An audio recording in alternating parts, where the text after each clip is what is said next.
Hello mga te! Alam kong wala kayong pake pero samahan niyo ako sa mga ganap ko ngayon. Kaya naman, let's go!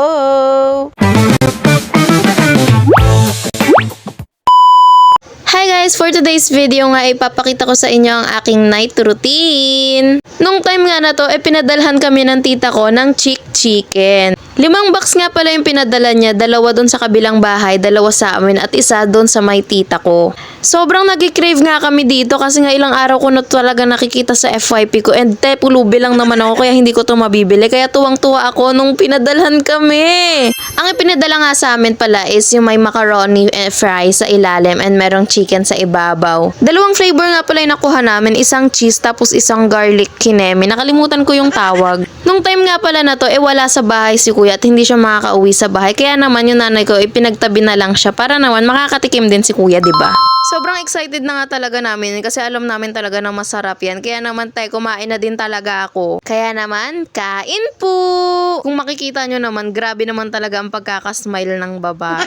Kasi naman, imaginein mo, pinapanood ko lang to sa YouTube kagabi. Tapos ngayon, natikman na namin. Grabe naman talaga. Thank you Lord, nakatikim po kami ng mga gantong food. Sinabi ko nga lang pala sa kapatid ko dyan na ang sarap talaga nung kinakain ko kasi hindi pa siya kumakain ng time na yan. Kaya nga pala ako madalas dito kumain sa tindahan dahil hindi ako makakapag-film na maayos pag nandun ako sa loob at nandun din sila. Talaga nahihiya nga ako mag-film, diba? Grabe naman kasi ang pagiging pagkamahiyain ng tao na yarn. Going back, sobrang na-enjoy ko nga talaga yung kinakain ko na yung time na yan kasi ang sarap talaga niyan, te. Talagang umorder na din kayo kung gusto niyo ng chicken. Pagpasensya nyo na nga pala kung ang OA ng reaction ko, talagang masaya lang ako nung time na yan, diba?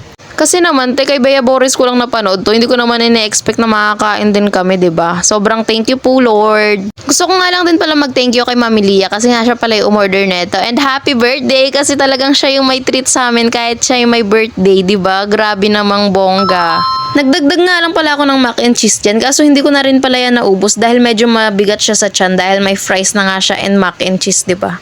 After nga namin kumain, naghugas na ako ng plato dahil ako rin naman yung naka-assign. Wag na natin patambakin yung plato dito dahil grabe talaga. Baka mapagalitan pa tayo pag hindi tayo naghugas, te. Buti na nga lang din konti lang hinugasan ko dahil hindi tayo pwedeng maghugas ng madami. Talagang magwawala. Hala, grabe naman. Pero aminin nyo, nakakatamad talaga maghugas pag natambakan na. Talagang patong-patong na sa lababo. Grabe, bundok yarn.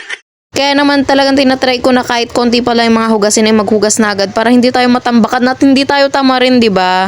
And guys, punasan nyo rin pala yung mga lababo nyo after nyong maghugas dahil sa amin, kung hindi ka magpupunas yan kahit naghugas ka, papapagalitan ka, te. Dahil talaga yung mga mantikang talsik-talsik dyan and yung mga kanin-kanin sa gilid, kailangan matanggal yan, te, diba? Mahalaga na rin kasi na tinatanggal yan, te. Kasi kung yung mga kanin-kanin na sa gilid hindi matanggal, iipisin yan, te. Gusto nyo bang ipisin yung mga kanin nyo, ha? After na nga ng lahat-lahat lang ginawa natin, salamat dahil natapos na rin tayo sa ginagawa natin sa kusina, 'di ba? O 'di ba? Malinis na ang lababo. O 'di ba? Mas maganda pag walang laman yung lababo. Kaya naman very good ka diyan. Very good, very good. Kasama nga rin pala sa mga ginagawa ko tuwing gabi yung maligo. Lalo na pag hindi ako nakaligo ng buong araw, te, kailangan ko talaga maligo bago ako matulog dahil di ka matutulog nang nalalagkit, te. Kadiri ka naman. Syempre after natin maligo, kailangan natin mag-toothbrush, te. Huwag mo namang kalimutan ang pag-toothbrush dahil mahalaga 'yan. Lagi kayong mag-toothbrush bago kayo matulog, ha. Huwag kayo matutulog na hindi kayo nag-toothbrush. Grabe, kadiri naman. Hindi ko nga pala nasabi sa inyo kanina na naghilamos na ako habang naliligo ako. Kaya hindi ko na yun mapapakita dito sa video, te. Tinapos ko nga lang yung pag-toothbrush ko niyan, te. Dumiretso na ako dito sa sala para naman mag-apply ng lotion. Nakasanayan ko na nga lang din talaga na mag-apply ng lotion lalo na pag bagong ligo ako. Mas nakaka-fresh nga siya and talagang mas namo-moisturize yung balat natin. Kaya mahalaga din talaga na naglo-lotion tayo. Si Papa nga pala yung nandyan sa background. So shoutout sa'yo pa. Grabe talaga. After ko nga mag-moisturize ng katawan, yung face ko naman ang mina-moisturize ko gamit tong sa Originote. Nakita ko nga lang to sa TikTok kaya naman umorder na rin ako para matry natin kung maganda ba. Actually, bago ko pa lang to ginagamit kaya hindi ko pa masabi kung effective ba siya sa akin o hindi. But so far, so good naman kaya okay na rin to sa akin. Mahalaga nga rin guys na mag-moisturize kayo ng face para naman hindi nagda-dry yung mga face natin, 'di ba? Kahit anong moisturizer lang na meron kayo, please mag-moisturize kayo rin ng face. Going back, bago nga pala matuyo yung buhok ko, nilalagyan ko na siya ng argan oil. Siguro naman may makaka-relate dito na may mga curly or wavy hair. Talagang buhaghag siya pag natuyo. Kaya naman bago pa siya matuyo, nilalagyan ko na siya ng argan oil para din mas maganda yung pagkakatubo ng hair natin. Tips ko nga lang pala sa may mga wave or curly hair, wag nyo siyang susuklayin ng tuyo na siya dahil dun talaga yung reason bakit bumubuhaghag siya.